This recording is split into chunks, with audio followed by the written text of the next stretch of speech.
Welcome to a new episode.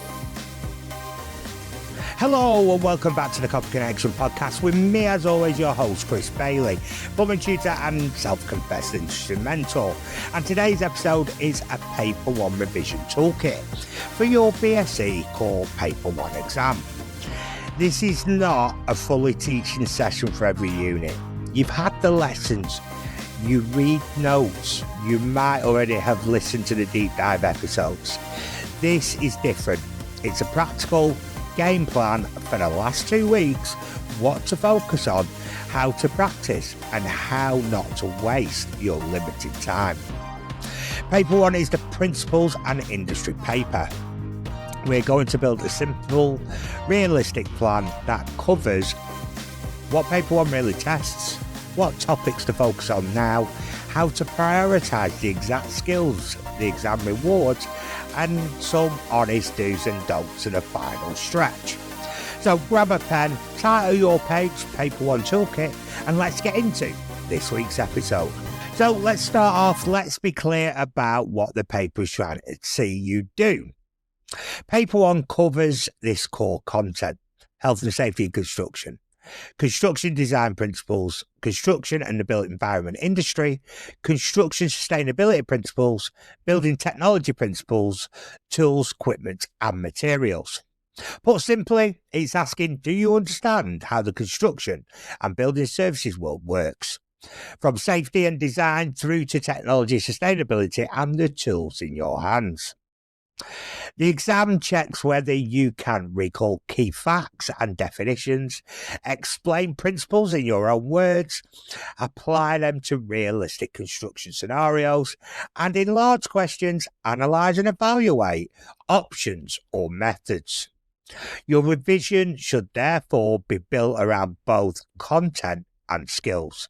Not just reading notes, but practicing how you use them in a question.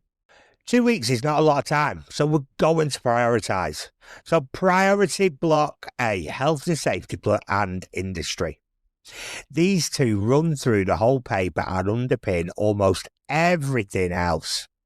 Health and safety in construction, legislation in simple terms, duties, risks, method statements, PPE, safe use of access equipment and manual handling. And construction in the built environment industry, who's who on a project, clients, designers, contractors and trades, project stages, types of organisations and basic career pathways.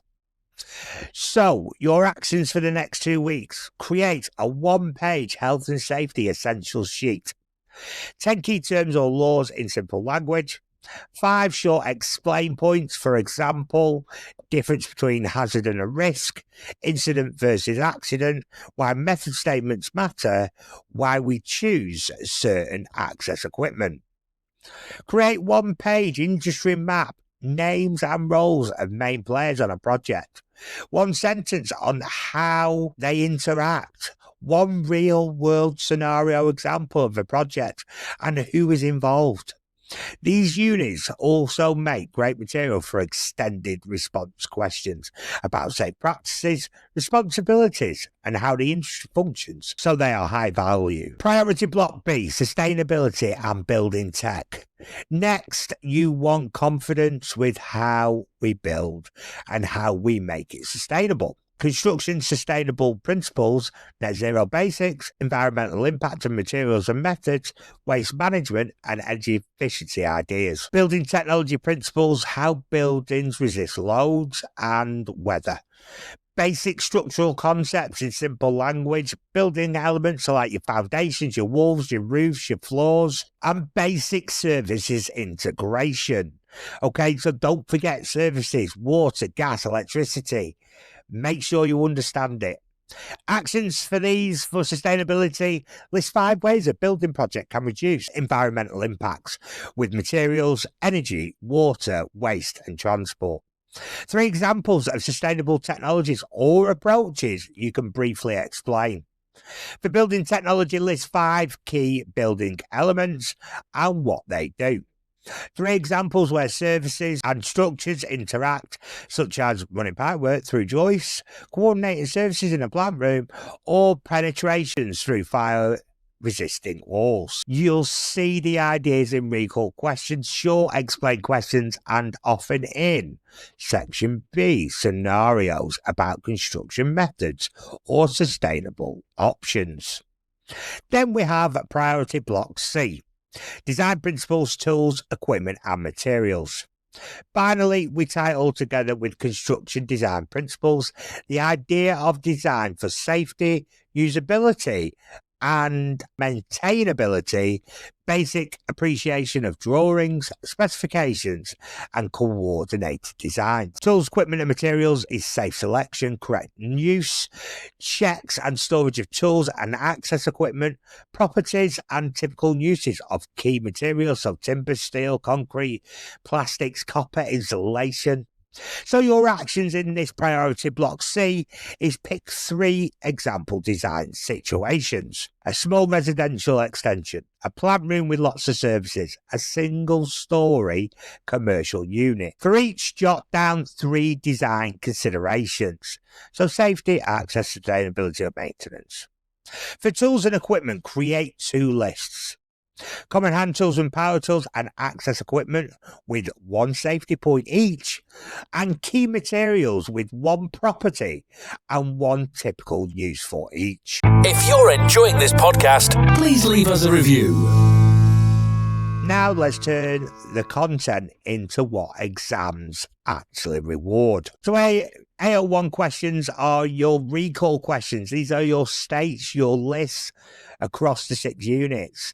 So do a daily 5-minute drill. Day 1, health and safety, list all regulations, site controls, access equipment types you can remember.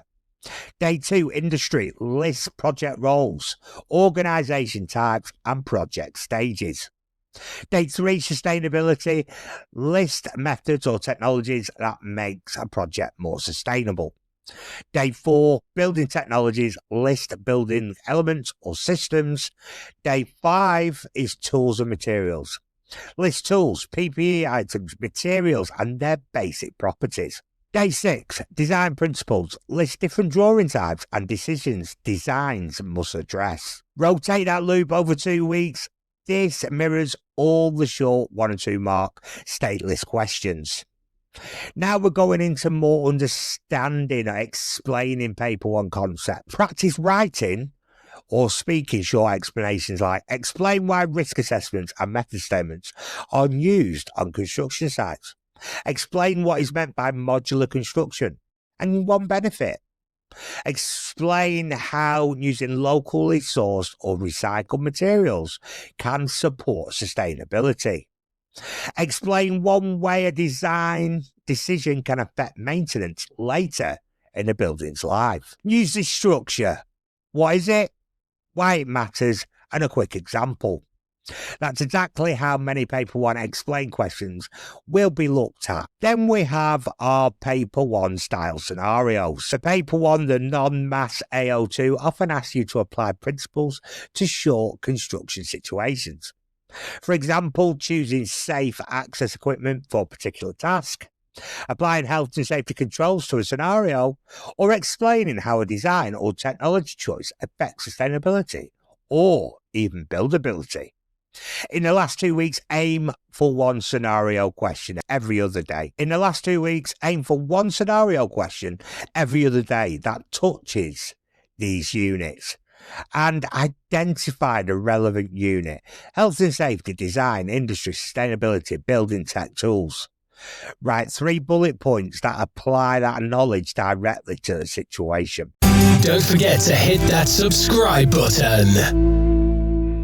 For section B, your longer answers will often use sustainability principles, industry roles and processes, and building technologies or construction methods. Pick at least 2 section B type questions per week based on these themes and use an intro. Show you've understood the scenario and what is being asked. points for pros, benefits or good practices tied to sustainability, industry and tech, points against limitations of risks and barriers, and then a conclusion, a clear recommendation that suits the scenario. Keep examples grounded in paper 1 content, safety, design, sustainability, building technologies and tools and materials. Not paper 2 science, measurement, digital or detailed BSE system. In the last 2 weeks, paper 1, make sure you have a 1-page summary for each of the 6 content areas. Drill short recall questions daily across the units. Practice explaining paper 1 concepts in simple exam style language. And answer at least 2 extended paper 1 style questions using your structure. Your homework after this toolkit, draw 6 boxes on a page, 1 per paper 1 topic. For each, write 3 things you're confident with and 3 things you're not. And plan a specific revision action for the weaker ones. A mix of notes, questions and short explanations. If you need questions, if you should have seen past papers by now, you should be doing mock exams, use these questions you've seen before to help you with your revision. Okay, so prioritise weak areas now. If you've always avoided sustainability or design principles, give them focus time. Do practice writing answers, not just reading notes. The exam rewards what's on the paper, not what's in your head. And do simulate at least 1 section A block. So 10 to 12 questions under time conditions. Please do not spend all your time recopying your notes. Use active tasks, questions, flashcards, quick explanations. Do not leave section B until the day before. Get comfortable now with writing for about 10 to 15 minutes on 1 scenario. Okay, so that's your BSE Core Paper 1 revision toolkit. You don't need to memorise every sentence of your notes in the next 2 weeks. You do need to know the big 6 areas. Practice saying them in your own words and get comfortable turning that knowledge into clear, structured answers. If this episode has helped you build a plan, do me a favour, share it with one of your classmates or someone on your course who's stressing out about paper 1. And if you're listening on the podcast app or watching this video, hit follow or subscribe so you don't miss the paper toolkit and other revision episodes. You're closer than you think. Stick to your plan, keep answers simple and focused, and I will see you in the next episode where we do the same for BSE Core Paper 2. We'll be back next week. In the meantime, please subscribe and thanks for listening.